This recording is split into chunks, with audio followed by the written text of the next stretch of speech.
Find the slope of the line that crosses through the points -7, 1 and 1, 4. Right, so the best thing to do here would just be to use a formula. Now we'll draw this out a little bit later and see how everything ties in together.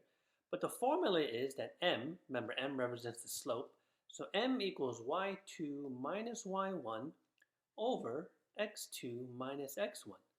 Okay, so the reason why you have these 2's and 1's here is because there's 2 points, right? So we want to call this x1, y1.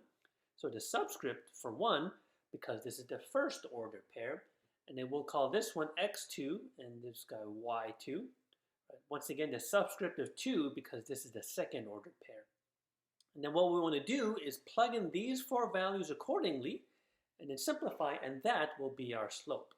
Okay, so y2 here is 4. y1 is 1, so we get 4 minus 1 on the numerator. x2 is 1, and x1 is -7. So here you got to be careful, right? It's 1 minus -7 here.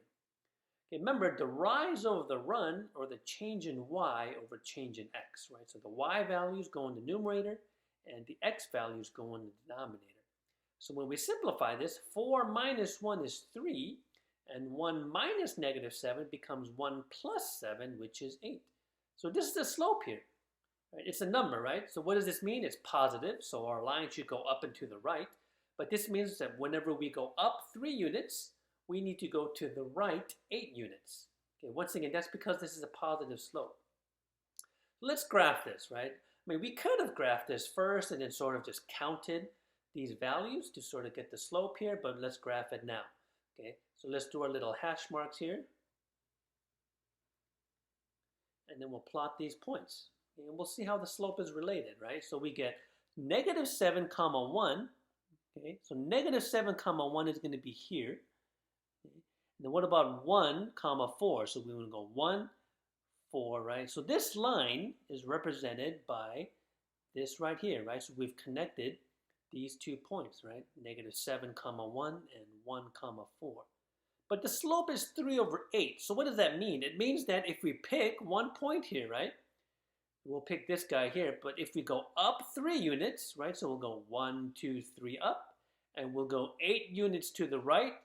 Hey, look at that, right? We are another point on the line. And you notice if we go up 3 units and 8 units to the right, then we should be on the line again. Now, we should also be able to go to the left, down 3 units, right? Down 3 and left 8, and we should still be a point on the line as well. Okay, so this line has a slope of 3 over 8.